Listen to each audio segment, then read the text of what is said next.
묵상하는 삶이라는 제목으로 하나님의 말씀을 강론하고자 합니다.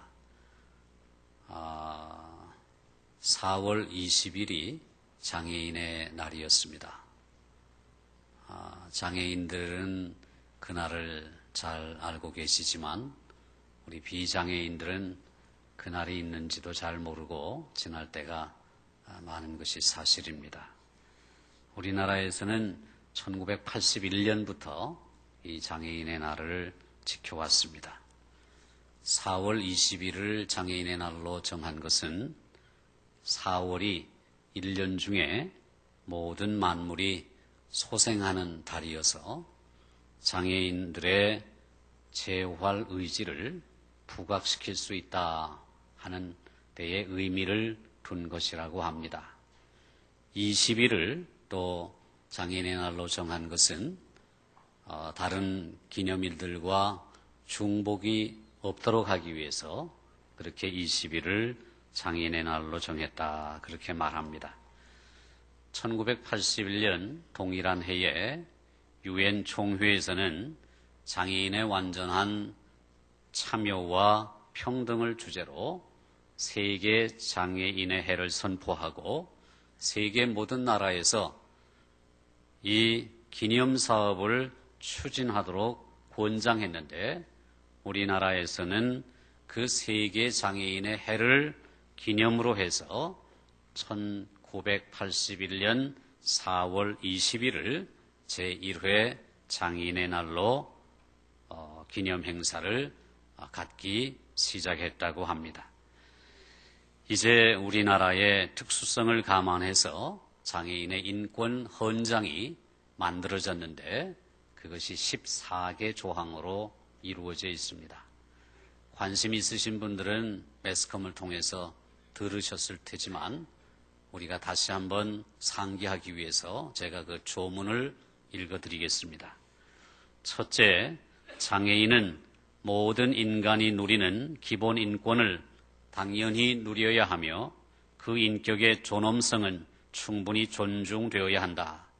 장애인이라는 이유로 같은 시대에 같은 사회의 다른 사람이 누리는 권리, 명예, 특전이 거부되거나 제한되어서는 아니 된다. 둘째, 장애인에게는 다른 모든 사람과 마찬가지로 가능한 한 정상적이고 원만하게 인간다운 삶을 영위할 수 있도록 모든 기회와 편의가 제공되어야 한다. 셋째, 장애인은 다른 사람과 동일한 정치적 권리를 가지며 사회가 제공하는 모든 기회와 편의를 이용할 수 있다. 넷째, 국가는 장애인이 혼자 힘으로 행동하고 생활할 수 있도록 조치를 취할 의무가 있으며 모든 장애인은 그것을 이용하고 요구할 권리가 있다. 다섯째, 장애인은 자신이 가진 능력을 최대한으로 개발하고 가능한 한 빨리 그리고 쉽게 사회에 적응할 수 있도록 하기 위하여 필요한 각종 보조기구, 모든 의료 혜택, 의학적 및 사회적 재활교육, 직업교육 및 직업알선, 상담 등 각종 사회 서비스를 받을 수 있어야 한다. 여섯째, 장애인은 인간다운 생활과 사회활동의 안정을 보장받기 위하여 자신의 능력에 따라 직업을 선택하여 생산적인 경제활동을 할 수 있고 응당한 보수를 받을 권리가 있으며 노동조합에 가입할 권리가 있다. 일곱째, 국가가 수립하고 시행하는 사회, 경제, 교육, 문화 등 제반 분야의 정책과 교통, 교육, 문화 등 각종 시설에 장애인들이 가지고 있는 특수한 필요와 상황이 반드시 감안되어야 한다. 여덟째, 장애인은 가족과 동거할 권리가 있으며 사회의 각종 활동에 차별 대우를 받지 않고 참여할 권리가 있다. 장애인의 이익을 위한 경우 이외에는 주거 환경에 있어서 차별 대우를 받아서는 아니 되며 장애인의 이익을 위하여 필요하다고 인정되는 별도의 주거 지역은 같은 연령의 다른 사람들이 정상적인 생활을 하는 곳에 가능한 한 가까워야 한다. 장애인은 모든 모든 종류의 착취로부터 보호를 받아야 하며 어떤 종류건 어떠한 명목이든 차별 대우나 천대를 받아서는 아니 되며 누구를 막론하고 장애인 복지를 빙자하여 개인적 부를 축적하여서는 아니 된다. 열째, 혼자 힘으로 의사결정을 할 수 없는 장애인이나 그 가족들의 인간다운 삶을 보장하기 위하여 국가는 그에 알맞은 특별한 정책을 배려하여야 한다. 열한째, 장애인은 자신의 권익을 보호받기 위하여 필요한 경우에는 상당한 법률적 도움을 받을 수 있어야 한다. 만약 장애인들이 법적인 제재를 받아야 하는 경우에도 그들의 육체적, 정신적 특수 조건이 충분히 고려되어야 한다. 열둘째, 장애인의 권리와 복지에 관한 모든 시책이 제정되고 시행되는 경우 장애인들의 의사가 충분히 반영되어야 하며 장애인들이 자발적으로 참여하는 조직체에 자문을 받아야 한다. 열셋째, 모든 교육기관과 언론 매체들은 장애인에 대하여 가지고 있는 우리 사회의 오해와 편견을 제거하는 데 앞장서야 하며 장애인에 대한 부정적인 표현을 삼가야 한다.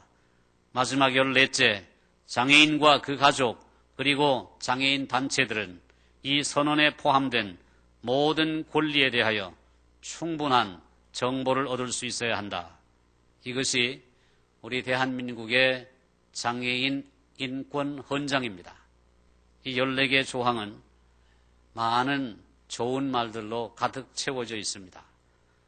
그것이 실제로 적용되고 또 그렇게 활용되고 있는가 하는 것은 또 별개의 문제입니다.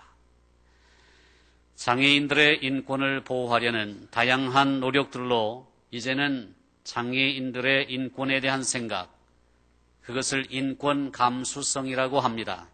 그 인권 감수성을 사람들이 갖게 되면서부터 장애인에 대한 생각이 차츰 나아지고 있지만 아직도 교육, 고용, 의료, 보험, 결혼 등 사회 거의 모든 부분에서 비장애인과 동등한 대우를 받지 못하고 있는 것이 사실입니다. 장애인들이 사회에서 받는 차별과 소외의 대표적인 예가 고용에서의 차별입니다. 장애인들은 장애인 고용 촉진 및 직업 재활법으로 2% 그리고 공공기관은 3%를 의무적으로 고용하도록 되어 있지만 기업들은 분담금으로 물리는 벌금을 내는 것으로 장애인 고용의 의무를 외면하고 있다고 합니다. 그러니까 법적인 퍼센테이지를 채우기보다는 차라리 벌금을 내고 만다는 것입니다. 현재 30대 대기업에 고용된 장애인은 고용 비율이 0.79%에 그쳐서 의무 고용률인 2%에 훨씬 못 미치고 있다고 합니다.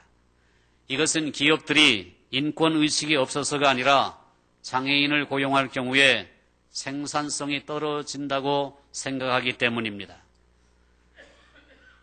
다른 말할 것이 없이 우리 교회 내에서도 장애인들에 대해서 그 특성에 맞는 배려를 못하고 있는 것이 현실입니다. 장애인 주일이 정해져 있지만 장애인 주일을 지키는 교회도 그리 많지 않습니다.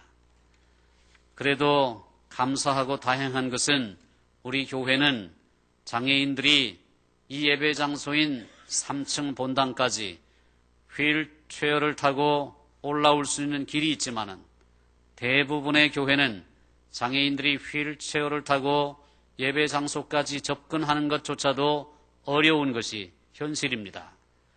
4월 20일이 장애인의 날이어서 우리 교계에서는 4월 마지막 주일인 오늘을 장애인 주일로 지키고 있습니다. 보통 장애인이라고 하면 비장애인의 10%가량이 장애인이라고 합니다. 우리나라 같으면 5천만 인구에 장애인의 수가 대략 500만 명이나 된다는 사실입니다.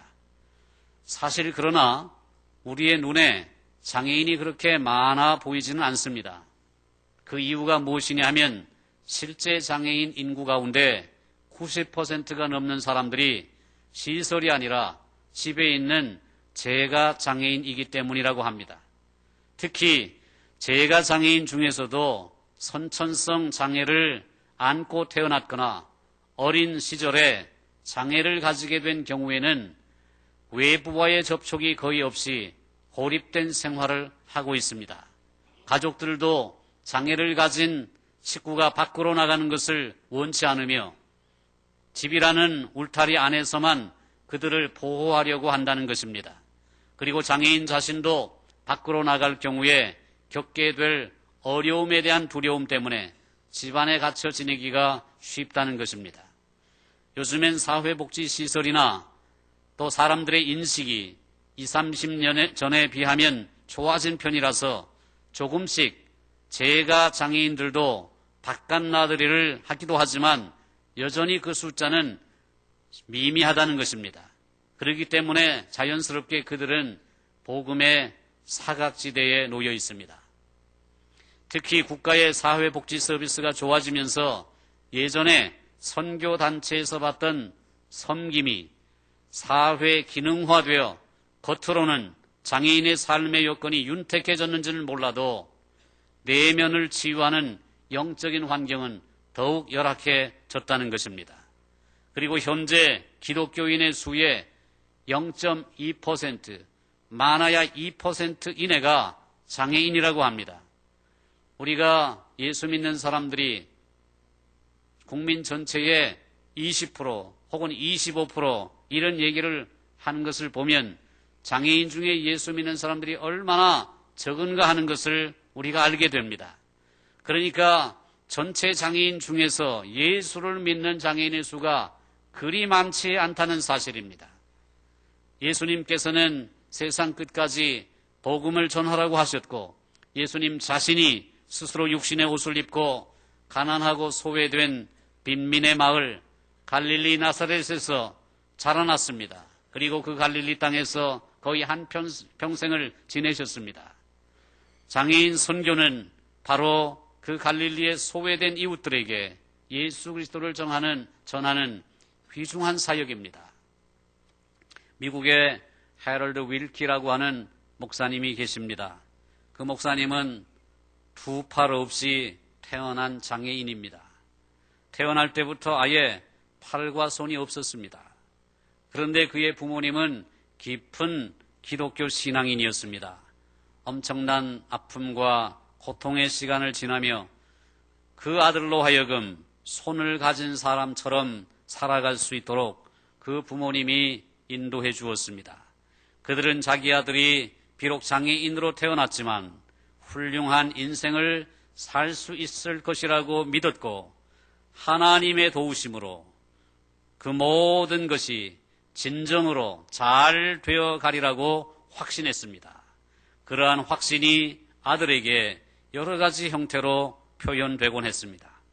한 가지 예를 들면 해럴드 윌키 목사님이 2살인가 3살이 되었을 때 손이 없었던 그는 대신에 발가락을 사용하여 우리가 그렇게 쉽게 입는 셔츠를 입으려고 애를 쓰고 있었습니다. 2, 3살 되는 어린이가 손 없이 발가락으로 셔츠를 입는 일은 정말 어려운 일이었습니다. 그런데 그의 어머니는 곁에 가만히 서서 애쓰는 아들을 바라보고만 있었습니다. 그때 이웃에 사는 친구분이 흥분된 말투로 왜 아들을 도와주지 않느냐고 어머니에게 물었습니다. 물론 어머니도 아들을 도와주고 싶었겠죠. 그런데 꾹 참으셨습니다. 그리고 친구분에게 이렇게 말했습니다. 나는 지금 저 아이를 도와주고 있는 것입니다. 돕지 않음으로써 도와주는 것이 아들을 위해서는 정말로 중요했던 것입니다. 훗날 해럴드 윌키 목사님은 어떤 의과대학에 가서 학생들에게 강연을 했습니다. 학생들에게 그들이 다루는 그런 몸이 불편한 환자들에게서 재능과 힘을 끌어낼 수 있도록 그들을 격려하는 가운데 의과대 학생들과 한 가지 실습을 했습니다. 학생들에게 신발을 벗게 했습니다. 양말을 벗게 했습니다. 발가락 사이에 볼펜을 끼우라고 했습니다. 종이 한 장씩을 나눠주고 그 종이에 각자 발가락으로 자기 이름을 쓰게 했습니다. 그리고 옆에 있는 학생에게 그 쓴 종이를 건네주어서 읽게 했습니다. 옆 사람이 발가락으로 쓴 이름을 읽을 수 있다고 응답한 학생이 85% 정도였습니다. 그때 그는 의과대학 학생들에게 이렇게 말했습니다. 지금 여러분은 여러분 자신이 미처 알지 못했던 힘과 능력이 여러분에게 있다는 사실을 친히 증명해 보여주었습니다. 그는 이렇게 말합니다. 기독교인으로서 비록 온전하지 못한 육체를 가졌다 할지라도 우리 모두는 엄청난 잠재력과 힘과 능력을 갖고 있다는 사실을 인식하지 않으면 안 됩니다. 팔이나 손이 없어도 나는 혼자서 옷을 입고 내게 필요한 모든 것을 스스로 할 수 있습니다. 직업상의 일로 혼자서 세계 방방곡곡을 여행하기도 합니다. 온전히 독립해서 살겠다는 생각으로 저는 발가락을 사용합니다. 턱을 사용합니다. 어깨도 사용합니다. 나는 큰 불편 없이 비장애인들처럼 살아가고 있습니다. 한 번은 해럴드 윌키 목사님이 퇴역 장병들의 병원에 원목으로 청빙을 받았습니다. 그가 들어오자 그를 청빙한 병원장이 일어나 맞이하였습니다. 그 해럴드 윌키 목사님은 밝게 웃으면서 이렇게 인사했습니다. 병원장님, 제게는 손이 없어서 병원장님과 악수를 할 수 없군요. 그가 이렇게 말할 때 그의 얼굴이나 미소 그리고 다정한 태도는 악수를 함으로 느낄 수 있는 그 이상의 정을 느끼게 했습니다. 앉아서 병원장과 이야기할 때 그는 발가락으로 코트 주머니에서 무언가를 쓰려고 노트와 펜을 꺼냈습니다. 그런데 그 행동 하나하나가 비장애인들과 조금도 다를 바가 없었습니다. 그는 이렇게 말했습니다. 사실을 말하자면 부모님께서는 제가 제 형제들이 하는 모든 일을 제가 스스로 하기를 원하셨습니다. 그래서 저는 손이 아닌 발로 하는 방법을 배웠습니다. 저는 손이 없지만 그다지 불편하지 않습니다. 발가락으로 저는 모든 것을 다 할 수 있습니다. 그는 그 병원의 원목이 되었습니다.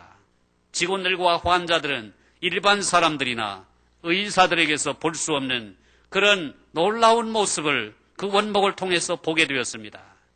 그는 같이 일하는 모든 사람들에게 그리고 환자들에게 어떻게 우리가 불리한 조건을 극복할 수 있는지 깨닫게 해주었습니다. 환자들은 그 목사님을 무척 사랑하게 되었습니다. 그리고 간호사들과 의사들도 그를 무척이나 존경하게 되었습니다.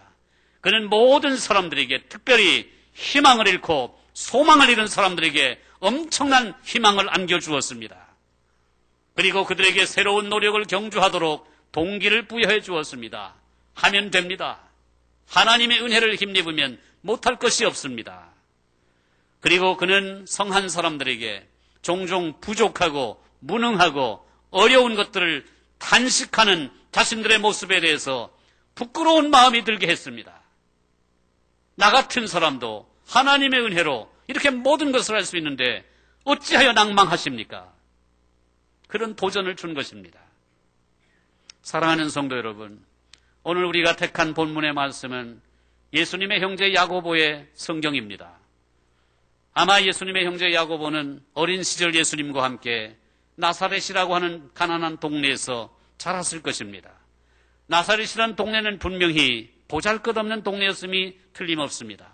나사렛에서 무슨 선한 일이 나겠느냐는 말이 통용될 정도였으니까 말이죠. 야고보는 나사렛에서 자라면서 나사렛 회당에도 자주 들어가 보았을 것입니다. 아마 그는 회당에서 상처를 받았을지도 모릅니다. 그래서 그가 나중에 이 성경책을 기록할 때에 자기가 경험한 나사렛 회당의 이야기를 썼는지도 모릅니다. 그는 오늘 본문에서 이렇게 말하죠. 내 형제들아, 영광의 주 곧 우리 주 예수 그리스도에 대한 믿음을 너희가 가졌으니 사람을 차별하여 대하지 말라. 만일 너희 회당에 금가닥지를 끼고 아름다운 옷을 입은 사람이 들어오고 또 남루한 옷을 입은 가난한 사람들이 들어올 때에 너희가 아름다운 옷을 입은 자를 눈여겨보고 말하되 여기 좋은 자리에 앉으소서 하고 또 가난한 자에게 말하되 너는 거기 서 있든지 내 발등상 아래 앉으라 하면 너희끼리 서로 차별하며 악한 생각으로 판단하는 자가 되는 것이 아니냐. 내 사랑하는 형제들아, 들을지어다. 하나님이 세상에서 가난한 자를 택하사 믿음에 부요하게 하시고 또 자기를 사랑하는 자들에게 약속하신 나라를 상속으로 받게 하지 아니하셨느냐. 너희는 도리어 가난한 자를 업신여겼도다. 부자는 너희를 억압하며 법정으로 끌고 가지 아니하느냐. 그들은 너희에게 대하여 일컫는 바 그 아름다운 이름을 비방하지 아니하느냐. 너희가 만일 성경에 기록된 대로 내 이웃 사랑하기를 내 몸과 같이 하라 하신 최고의 법을 지키면 잘하는 것이거니와 만일 너희가 사람을 차별하여 대하면 죄를 지는 것이니 율법이 너희를 범법자로 정죄하리라. 여러분, 한마디로 말하면 사람을 외모로 판단하거나 외모 때문에 차별하지 말라는 말씀입니다. 금가락지를 끼고 아름다운 옷을 입은 사람은 상석에 앉히고 남루한 옷을 입은 가난한 사람은 천대하는 것이 악한 죄라는 것입니다. 특히 5절 말씀을 보시면 하나님이 세상에서 가난한 자를 택하사 믿음에 부요하게 하시고 또 자기를 사랑하시는 자들에게 약속하신 하나님의 나라를 상속으로 받게 하셨다고 말씀합니다. 우리가 그들을 영접하고 그들을 우리 몸과 같이 사랑하면 잘하는 것이지만 그들을 차별하면 죄를 짓는 것이니 율법이 우리를 정죄할 것이다. 그렇게 말씀합니다. 하나님은 사람을 외모로 취하시는 분이 아니십니다. 하나님은 우리의 중심을 보시는 분이십니다. 외모는 사실 하나님 앞에서 무가치한 일입니다. 인종차별이 심했을 때의 이야기입니다. 어떤 흑인이 백인 교회에 가서 예배드리는 것이 소원이었습니다.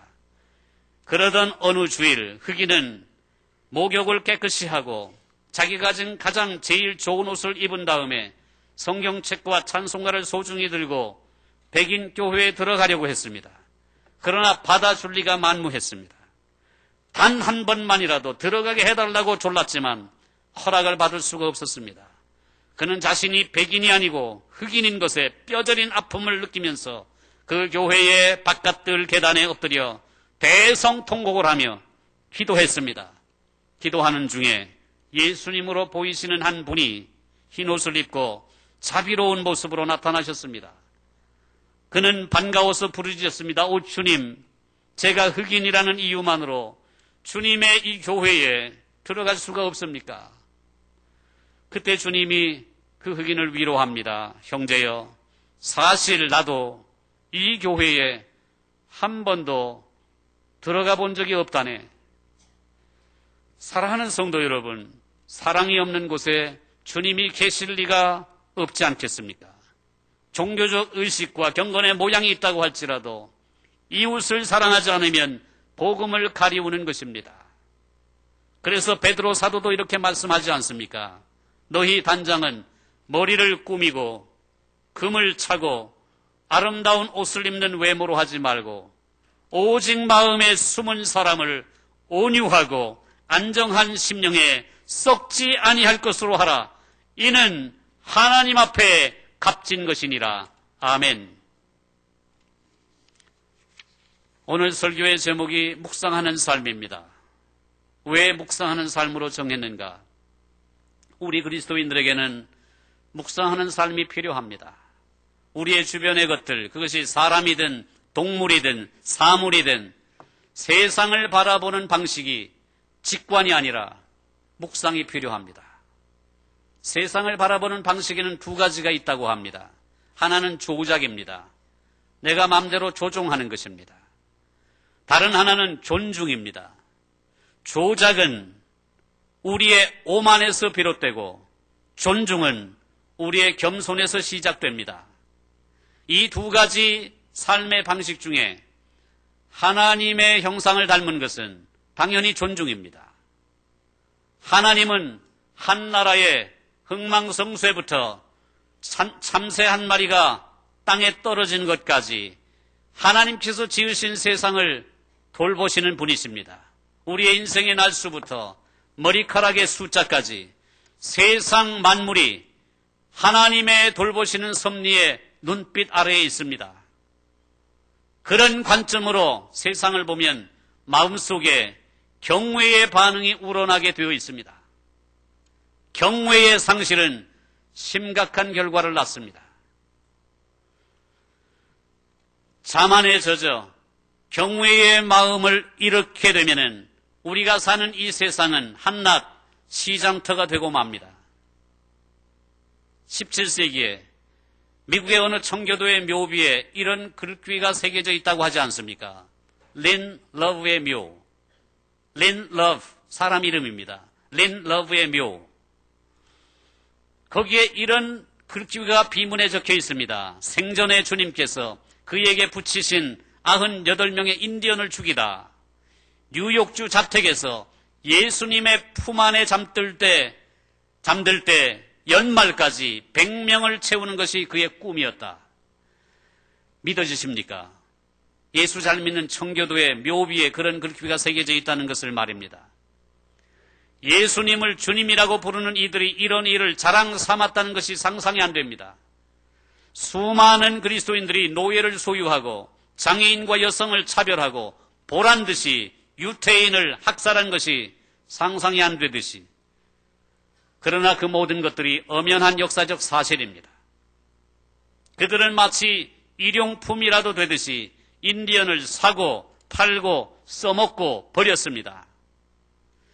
인체에는 비누 7장분의 지방과 중간 크기 못 하나 만들 만한 철분과 성냥개비 2000개분의 인과 한 사람 몸에서 벼룩을 퇴치할 정도의 황이 들어있다. 이 말은 나치 이전에 독일에 흔히 나돌던 말입니다. 비누 재료든 노예든 인간을 무슨 용도로 써먹든 나치는 인간의 성스러움을 물리적 성분으로 격하하여 자신들의 행위를 정당화한 것입니다. 전쟁 중에 히틀러의 친위대장인 히물러라고 하는 사람은 친위대 장군들에게 이렇게 말했습니다. 다른 나라들이야 잘 살든 굶어 죽든 나는 그들이 우리 문화를 위한 노예로 필요하다는 사실에만 관심이 있다.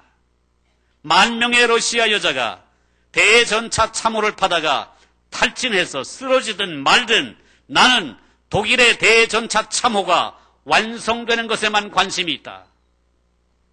여러분, 이것이 루터교 신자의 고백입니다.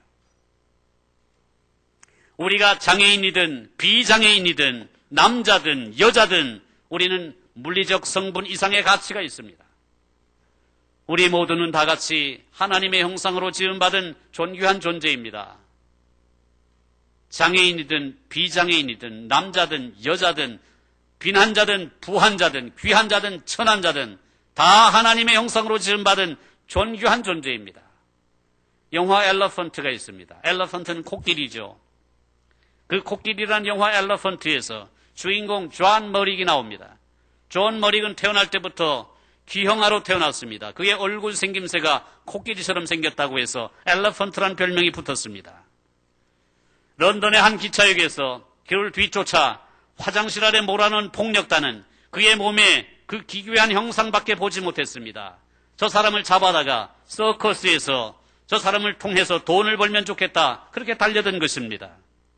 그는 영화의 제목처럼 마치 생긴 것이 코끼리처럼 그렇게 생겼습니다. 그러나 그의 속에는 뭔가 이렇게 항변하는 것이 있었습니다. 나는 코끼리가 아닙니다. 나는 사람입니다. 나는 코끼리가 아니에요. 나는 사람입니다. 사랑하는 성도 여러분, 이것은 인간 영혼의 부르짖음입니다. 우리도 언젠가 그렇게 울부짖은 적이 있지 않습니까? 나는 종업원이 아니에요. 나는 사람입니다. 나는 하인이 아닙니다. 나는 사람이에요.